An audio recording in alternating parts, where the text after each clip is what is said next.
Hola a todos, soy Andrés Felipe Flores y bienvenidos a un nuevo video de Al día con las guías en nuestro canal Tutorías Medicina Interna. El día de hoy vamos a hablar acerca de la nueva guía del abordaje y el manejo del EPOC, que es la GCPOC 2021. Es una guía muy interesante que tuve recientemente la oportunidad de analizar en la residencia y me pareció muy útil compartirla con todos ustedes. La razón es porque propone una nueva forma de hacer el abordaje y la clasificación del EPOC, pese a que el resultado final en términos del tratamiento termina siendo casi exactamente igual al de la GOLD. La forma en la cual abordamos y clasificamos el EPOC tiene una base fisiopatológica mucho más fuerte y una lógica como tal fisiopatológica mucho más alta que la clasificación que se hace con la GOLD, en mi opinión. Así que espero que esta guía sea de utilidad y que este video sea de utilidad para todos ustedes. Recuerden que cualquier duda la pueden dejar en los comentarios y la trataremos de responder lo más pronto posible. Si quieren apoyar este tipo de contenido, no olviden suscribirse y dejar un like.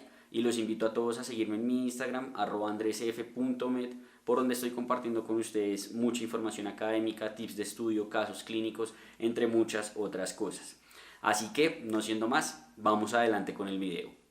Vamos a hablar entonces de esta actualización en el EPOC, con el análisis de esta nueva guía o este nuevo abordaje, por así decirlo, que propone el GCPOC.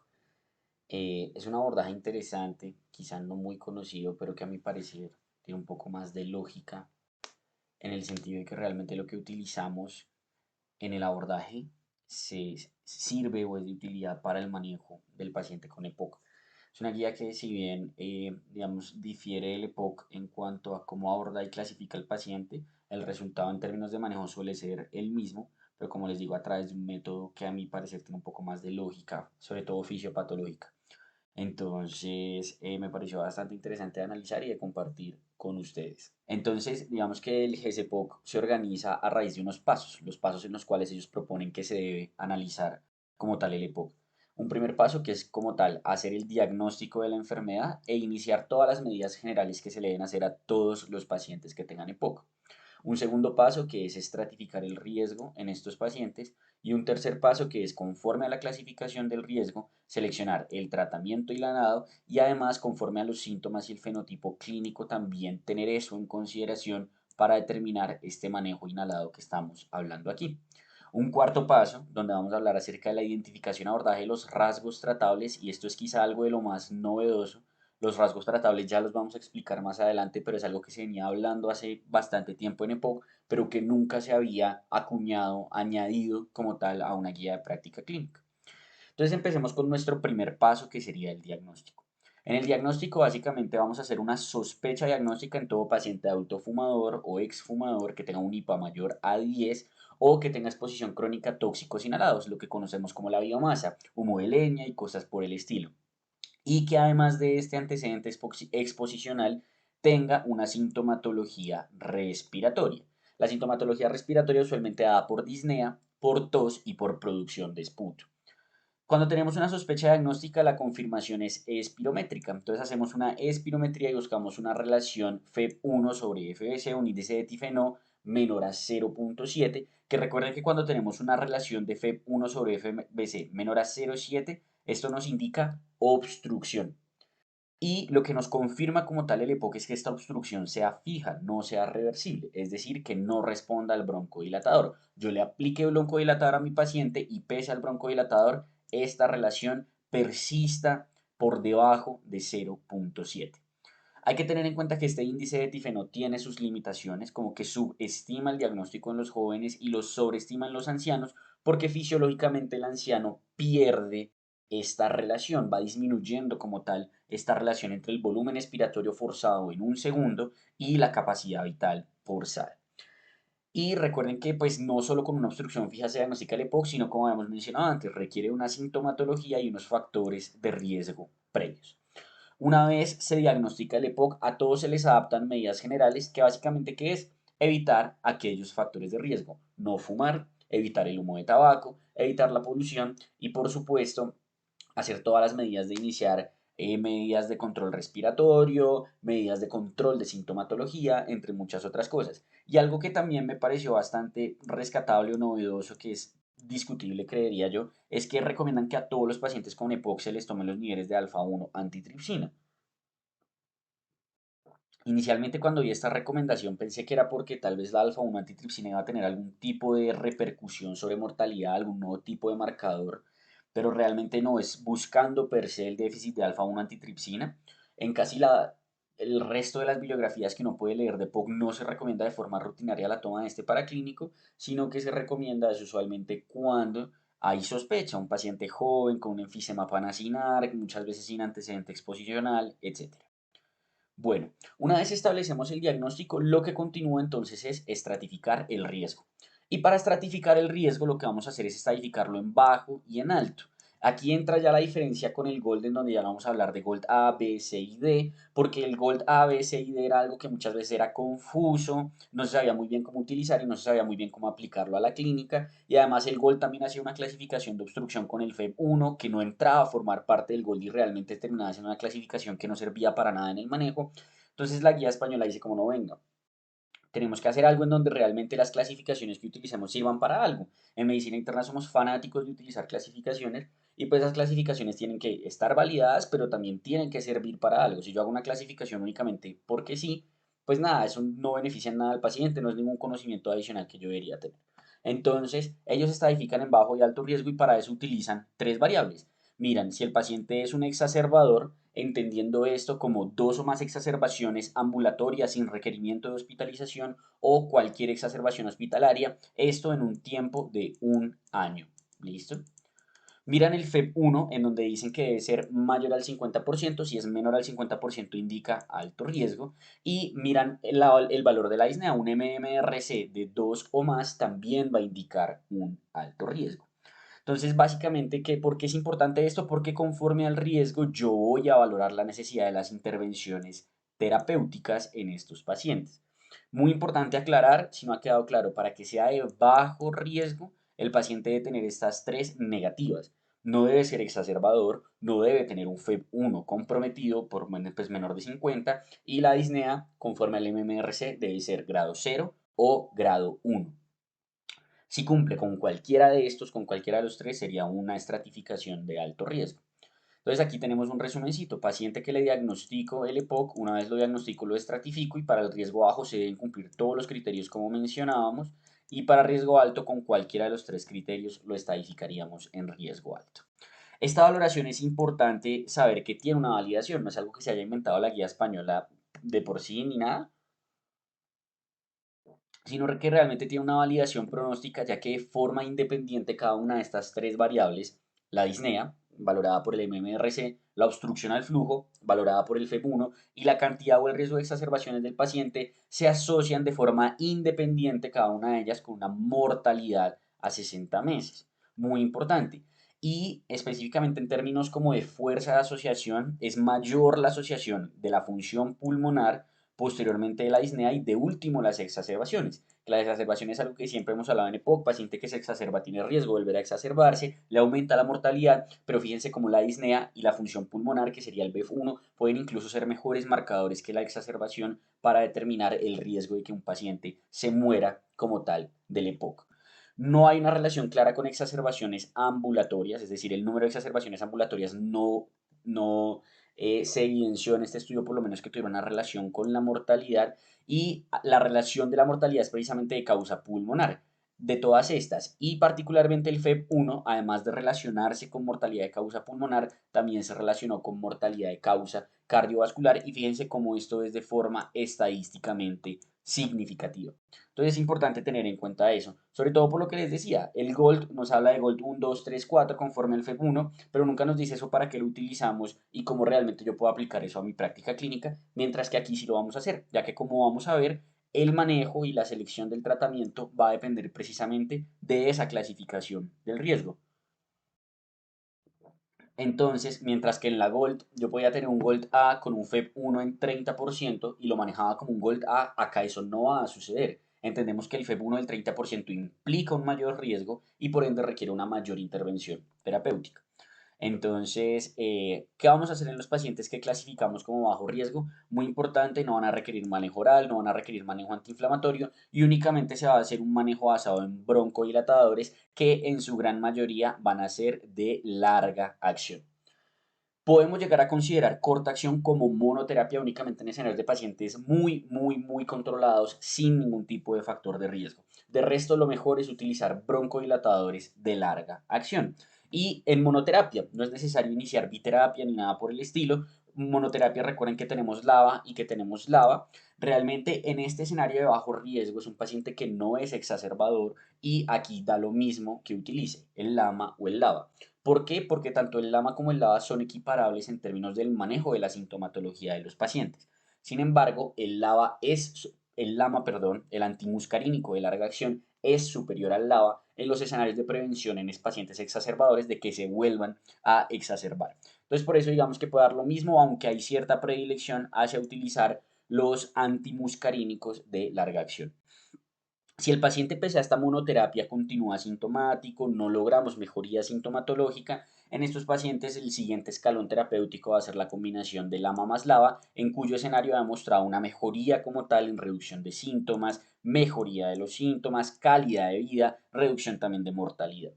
Y muy importante lo que les comentaba de los broncodilatadores como monoterapia únicamente en esos escenarios, y también puedo llegar a considerar el uso de los mismos cuando tengo un paciente que me hace como sintomatologías con ciertas manifestaciones. Si un paciente que tenga como sintomatologías intermitentes, pseudocrisis por así decirlo, tratando de hacer un símil con el asma, aunque sabemos que no lo es, ahí se puede utilizar broncodilatadores de corta acción añadidos a nuestro manejo, digamos nuestra piedra angular del manejo, que va a ser los broncodilatadores de larga acción. En los pacientes de alto riesgo, por su parte, lo que vamos a hacer es determinar el fenotipo. Entonces, tenemos que clasificar a estos pacientes antes de definir cómo lo vamos a manejar. Y en nuestro fenotipo o la forma en la cual vamos a estadificar a estos pacientes es en tres tipos. Un primer tipo, un primer fenotipo, que es el paciente no exacerbador. Es el paciente que tiene alto riesgo o porque tiene obstrucción del flujo o porque es muy sintomático, pero el paciente no es exacerbador. Entendiendo esto como que o no ha tenido ninguna hospitalización en el último año, o ha tenido una, me disculpa aquí es agudización, o ha tenido una única exacerbación o agudización que no requirió como tal hospitalización.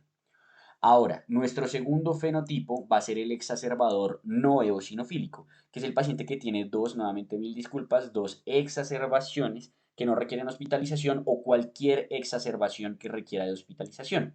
Pero este no eosinofílico quiere decir precisamente que no tiene eosinofilia, que la vamos a entender como por encima de 300.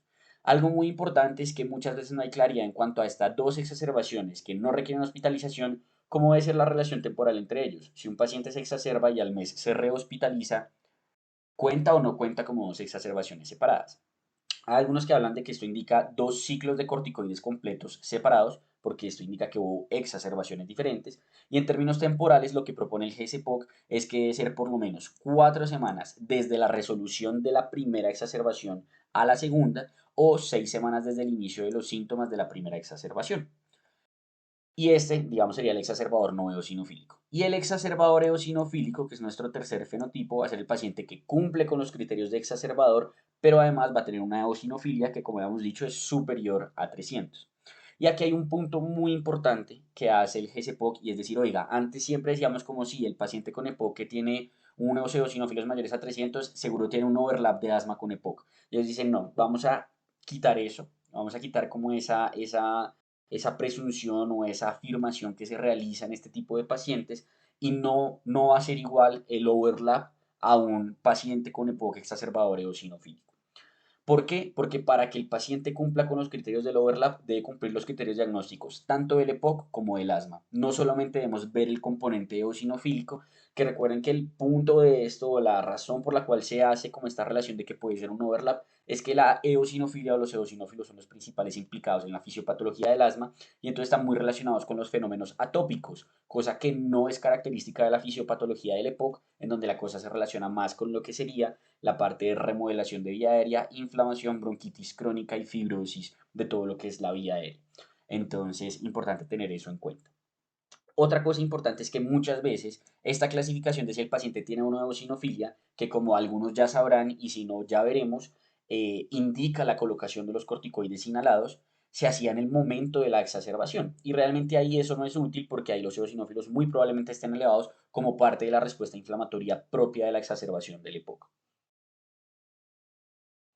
¿Qué quiere decir esto entonces? Que los eosinófilos se deben medir un mes después de la hospitalización o de la exacerbación, teniendo en cuenta que no requiere desparasitación, que es una pregunta que se ha hecho en medios, por ejemplo, como Latinoamérica, en donde las parasitosis son muy frecuentes. Entonces es muy importante tener eso en cuenta. Ahora, conforme al fenotipo, entonces yo voy a seleccionar el tratamiento de mi paciente. Entonces, en el paciente que es no exacerbador o agudizador, es decir, que solo ha tenido una exacerbación sin requerimiento de hospitalización o no ha tenido ningún tipo de exacerbación, pero cumple algún criterio de alto riesgo, lo único que va a hacer es iniciar doble broncodilatación.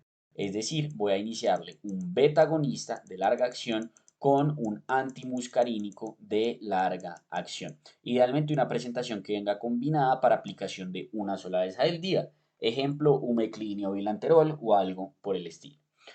En estos escenarios de estos pacientes de alto riesgo, los estudios han demostrado que la doble broncodilatación es superior a la monoterapia en términos de síntomas, calidad de vida y reducción del uso de rescates. Entonces, por eso preferimos la doble broncodilatación. Aquí hay muchos de los fenotipos o de los medicamentos, perdón, que podemos tener. Los tenemos los betados adrenérgicos. Aquí tenemos albutamol, terbutalina, salmeterol, que son los de corta acción, y estos que tenemos acá, que son los de larga acción. Anticolinérgicos que tenemos de corta acción, como el bromuro hipratropio o tiotropio, y los de larga acción, como el glicopirronio o el umeclinio. Y las combinaciones, umeclinio bilanterol, tiotropio lodaterol, hay muchos, pero entonces es muy importante tratar de utilizar. También tenemos combinaciones de lava con corticoides inhalados o lava-lama corticoides inhalados, que son para escenarios particulares, como vamos a analizar ahora. Y como les decía, siempre tratar de utilizar un inhalador que venga en monodosis y que sea cada 24 horas para facilitarle la vida a los pacientes y lograr una mayor adherencia terapéutica. Ahora, ¿qué hacemos con el paciente que tiene un fenotipo agudizador? No es el paciente que no es exacerbador, sino que tiene un fenotipo agudizador. En estos pacientes, pues digamos que en el eosinofílico, en el que tiene la eosinofilia superior a 300, la primera línea va a ser la VAMAS ICS de entrada. Fíjense que sacan al lama. Muy importante, sacan como tal al lama. Y en tal caso de que esto no sea suficiente, paso a la triple terapia. ¿Listo? Paso a la triple terapia con LAMA más LAVA más ICS. Esto es algo muy importante tener en cuenta porque los corticoides inhalados es algo o es un punto que se ha debatido mucho en el manejo con EPOC. Porque los corticoides inhalados en el EPOC, sin estas características de eosinofilia, exacerbaciones frecuentes y demás, lo que ha demostrado es que lo que hace es no disminuir sintomatología, exacerbaciones ni nada por el estilo, pero aumentar el riesgo de neumonía. Y eso puede llegar a ser pues claramente deleterio para un paciente. Una neumonía en un paciente pocoso es una catástrofe. Entonces, por eso los ICS se reservan únicamente para los pacientes que cumplen con este fenotipo de exacerbador o agudizador eosinofílico. Y es por esto mismo que en el exacerbador no eosinofílico, la terapia de elección va a ser LAMA más LAMA, tal cual como lo hacíamos en el paciente que era no exacerbador de alto riesgo. Solo en algunos pocos escenarios particulares se cree que se podría considerar el uso de lava más corticoides inhalados, más ICS. ¿Cuándo voy a considerar esto? En el paciente que tiene unos eosinófilos llegando a 300. Digamos que aquí es donde entra como el punto más gris de esta guía, en términos de, bueno, si el paciente tiene los eosinófilos menores a 100, que se me hizo la plumita, los eosinófilos menores a 100, definitivamente, sin lugar a dudas, el manejo es lava más lama. O sea, nadie le puede poner duda de eso. Los corticoides aquí van a ser deleterios. Pero si el paciente está entre 100 y 300, especialmente si está muy cerca de 300, podríamos llegar a considerar el uso de los corticoides inhalados. Sobre todo si cumple con estas cuatro condiciones. Que sea un agudizador frecuente, que esa ya la cumple si llegamos acá, que las agudizaciones respondan a corticoides orales, que no sean fumadores activos y uno muy importante, sin antecedente de neumonía. Si tiene un antecedente de neumonía en exacerbación con EPOC, definitivamente lo ideal sería no ponerlo, porque el beneficio claro realmente está demostrado es en eosinofílicos, es decir, por encima de 300. Hay algunos pocos estudios que demuestran que en los pacientes que se exacerban y es el debut como tal de su enfermedad y que son eosinofílicos, presentan alto riesgo y son eosinofílicos importantes, o sea, más de 300, 500, se podría considerar de entrada la terapia triple como manejo inicial de ese paciente. Y pues digamos que tiene cierto grado de evidencia, entonces lo pueden llegar a considerar, obviamente individualizando cada caso. Aquí tenemos entonces un resumen. A todos los pacientes las recomendaciones generales: abandono de tabaco, medicación de rescate, comorbilidades, vacunación, muy importante la inmunización en el paciente pocoso, influenza, neumococo de 13 valencias y de 23 valencias, y ojalá el resto de las vacunaciones usualmente del paciente anciano. Pero esas dos son vitales. Educación terapéutica, actividad física regular y considerar rehabilitación pulmonar, oxigenoterapia, déficit de alfa-1 antitripsina. Y aquí iniciamos el tratamiento inhalado. Si es riesgo bajo, únicamente LAMA, y si es refractario, paso a LAMA más LAVA. Si es riesgo alto y no es agudizador, la terapia es LAMA más LAVA, y lo que hago en términos de agudización es o pasar a LAMA más LAVA o sea, otro tipo de combinación de LAMA más LAVA, y muy importante considerar los rasgos tratables. Mientras que si es agudizador no eosinofílico, LAMA más LAVA. Si no funciona, puedo considerar un intercambio a otro LAMA más LAVA, o si el paciente tiene una eosinofilia limítrofe tirando a 300, considerar la combinación LAMA más LAVA más ICS. Y si el paciente es agudizador eosinofílico, de entrada el manejo inicial es LAVA más ICS, y en caso de refractariedad sería la triple terapia. Y fíjense cómo todos, yo incluso pondría una línea llegando de acá a acá, sería importante, a todos, absolutamente todos, tenemos que considerar este nuevo concepto que ya vamos a explicar, que son los rasgos tratables. Algo importante aquí, se fijan, dice oxigenoterapia. El GCPOC, si mal no estoy, no hace una aclaración exacta en cuanto a cómo debería ser, pero digamos que los criterios siempre van a seguir siendo los mismos. Va a ser un paciente que tenga una hipoxemia importante, entendido como una PaO2 menor a 55 de forma sostenida, o un paciente que tenga una presión arterial de oxígeno entre 55 y 60 en el contexto de evidencia de hipoxemia crónica, entendiendo esto como hipertensión pulmonar, alteraciones de ventrículo derecho y, muy importante, lo que sería la elevación de los glóbulos rojos, se me olvidó el nombre, la policitemia, casi que no me acuerdo. La policitemia, muy importante.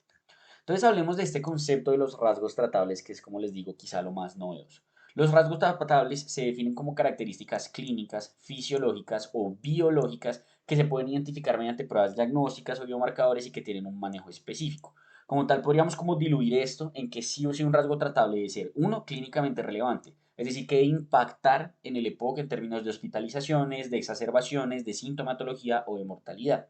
Número dos, que debe ser identificable y medible. Yo debo poder diagnosticarlo y estadificar qué tan severo es. Y el tercero, y muy importante, debe ser tratable, y ese manejo debe ser diferencial. Entendiendo diferencial como dos cosas. Uno, que su manejo no sea igual al del EPOC. Y número dos, que su manejo repercuta sobre el pronóstico de mi paciente con EPOC. El manejo a través de rasgos tratables ha demostrado una clara mejoría en la calidad de vida de estos pacientes. ¿Y cuál es el objetivo? Normalmente lo que nosotros hacíamos era coger el EPOC y simplemente agruparlo en fenotipos y ya. Entonces antes hablábamos del bronquitis crónica, antes hablábamos de enfisematoso, ahora estamos hablando de eosinofílico, no eosinofílico, pero resulta que los pacientes no son así de un solo color como se puede ver acá. Todos los pacientes tienen rasgos tratables. Un paciente va a tener hipertensión pulmonar, el otro va a tener hipercapnia crónica, el otro va a ser muy enfisematoso, el otro va a tener algún otro tipo de problema como bronquitis crónica, infecciones a repetición, y todos terminan siendo una mezcla de cada uno de sus rasgos tratables. Entonces lo que busca esta nueva aproximación de los rasgos tratables es individualizar a cada paciente, que sabemos que cada vez más la medicina debe ser individualizada al paciente, a las características propias de cada paciente, y de esa manera abordarlo en cada una de sus particularidades y singularidades, y de esa manera repercutir en lo que sería su pronóstico. Entonces, de los principales rasgos tratables que podemos hablar es la disnea, muy importante. ¿Cuándo vamos a considerar la disnea como rasgo tratable? Cuando sea persistente pese a terapia broncodilatadora. Como decíamos, requiere que el manejo sea diferente al del EPOC. Si me resuelve con el EPOC, pues la disnea es por el EPOC y listo, no es un rasgo tratable per se. Pero si el paciente está con terapia broncodilatadora óptima y el paciente no le resuelve la disnea, va a requerir de estudios adicionales pensando en patologías asociadas, y aquí se puede considerar como tal el uso de la teofilina de 200 miligramos cada 12 horas, ¿listo? O de 230 miligramos cada 12 horas. Actualmente, digamos que hay una evidencia con liberación prolongada que podríamos llegar a considerar. Pero hay que tener mucho cuidado. Recuerden que la teofilina es muy tóxica porque pueden haber múltiples eventos adversos, entre ellos arritmias cardíacas que pueden ser bastante importantes y generar una alta carga de morbilidad en el paciente, e interacciones farmacológicas. La alfa-1 antitripsina, como les decía, todo paciente medir niveles séricos, esto puede ser un poco debatible, pero básicamente es para buscar un diagnóstico y manejo temprano de los pacientes que tienen déficit de esta enzima y prevenir la progresión de la enfermedad. Enfisema grave, hiperinsuflación. El paciente que ya tiene demasiada hiperinsuflación siempre requiere valoración con TACAR, volúmenes pulmonares, prueba de difusión del monóxido de carbono, la marcha de 6 minutos, y la idea de esto básicamente es determinar si el paciente se beneficia o no de un manejo adicional, que serían las técnicas de reducción de volumen endoscópicas o quirúrgicas. ¿Cómo se hace esto? Quirúrgicas básicamente son lo que se conoce como bullectomías, aunque también pueden ser lobectomías. Básicamente el pedazo del pulmón que esté más afectado y más hiperinsuflado se lo mochan al paciente y eso termina siendo benéfico, se lo retiran como tal. Y las endoscópicas son novedosas y tratan de evitar la morbilidad y lo invasivo que pueden ser estas técnicas quirúrgicas, y lo que hacen básicamente es que digamos que tenemos un bronquio que alimenta todo un componente enfisematoso. Yo entro acá y le pongo una valvulita a esto. Y esa valvulita es unidireccional, en términos de que permite la salida de aire, pero no permite la entrada. Entonces saca y saca y saca aire hasta que colapsa este pedazo del pulmón y aliviamos esa hiperinsuflación. Tenemos otro componente importante que es la hipertensión pulmonar, que siempre la vamos a sospechar con un paciente que cumpla con estas características de intolerancia al ejercicio, de saturación grave y precoz durante la marcha de 6 minutos, y la vamos a valorar con gases arteriales, precisamente prueba de marcha de 6 minutos, ecocardiografía, péptido natriurético auricular y cateterismo cardíaco. ¿Para qué esto? Pues digamos que hay algunos estudios que se han venido haciendo en hipertensión pulmonar en el paciente pocoso, precisamente con los manejos específicos de hipertensión pulmonar, sin mucha claridad hasta el momento y sin suficiente evidencia para recomendar uno u otro, algunos que han salido con más eventos adversos y eso pues digamos que eh, hay un video, de hecho aquí en el canal, si lo quieren buscar, de hipertensión pulmonar, en donde hablo precisamente de todas esas grados de evidencia que tenemos en este tipo de pacientes en términos del uso de medicamentos como inhibidores de fosfodiesterasa y cosas por el estilo.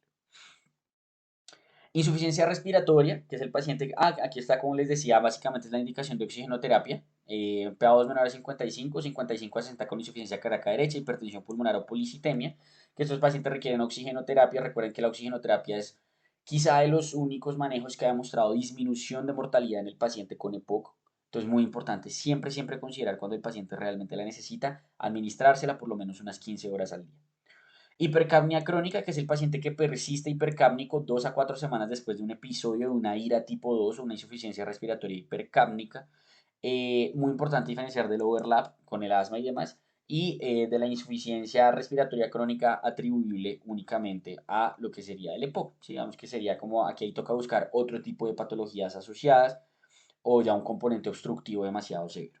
La bronquitis crónica, que la definición, digamos, epidemiológica es la expectoración durante al menos 3 meses por 2 años consecutivos, aunque también la debemos sospechar en todo paciente con expectoración estable en EPOC, es decir, un paciente que está bien, está estable, está todo perfecto, pero sigue y sigue y sigue y sigue expectorando. Es importante porque esto implica un riesgo de agudización. Recuerden que per se, digamos que la principal causa fisiopatológica de las neumonías son las microaspiraciones y esto pues aumenta el riesgo porque genera que haya más expectoración y más cosas para microaspirarse, por así decirlo. Se puede llegar a considerar manejo con mucolíticos y antioxidantes. Otra de las principales diferencias con el GOLD, que no hace ningún tipo de recomendación con respecto a esto, como la carbocisteína, la N-acetilcisteína, y es en este escenario donde puedo considerar el uso del roflumilast, especialmente en el paciente exacerbador, refractario al manejo y que tenga bronquitis crónica, le considero el roflumilast como una opción de manejo. Continuamos con las bronquiectasias, que básicamente es el manejo de la sobreinfección si la hay o de la hipersecreción regular. El manejo de la infección bronquial crónica, entendida como 3 cultivos de esputo en un año, ¿cierto? Separados al menos un mes entre ellos, que de entrada pues solo indica colonización, pero si genera agudizaciones o se cree que las agudizaciones están con relación a esto, se considera como una infección bronquial crónica que requiere manejo. Em, ¿Qué vamos a hacer acá? En el paciente especialmente que tenga 3 agudizaciones en el año previo pese a manejo adecuado, les vamos a poner acitromicina 500 miligramos día, 3 días a la semana, lunes, miércoles y viernes. La evidencia de la acitromicina no es la mejor. Digamos que lo que se ha buscado es que precisamente esta infección bronquial crónica, uno, el manejo antibiótico de la acitromicina lo puede aliviar, y además la citromicina, así como es un prokinético a nivel gastrointestinal, también va a ser un prokinético a nivel de los cilios de la mucosa respiratoria, y eso también puede favorecer con el aclaramiento de las bacterias y de las secreciones. Pues digamos que es el sustento fisiopatológico y lo podríamos llegar a considerar en estos pacientes. Recuerden que estos rasgos tratables, si se acuerdan, estaban en la parte más baja del escenario del EPOC. Si bien hay que buscarlos en todos, no a todos específicamente hay que manejárselos, porque aquí ya estamos entrando como en una zona gris, en una zona un poco delgada en términos de lo que es la calidad de la evidencia y los verdaderos beneficios para los pacientes. Entonces aquí tenemos varios de los rasgos tratables: limitación del flujo aéreo, eosinofilia, bronquitis crónica, colonización, bronquiectasias, etc.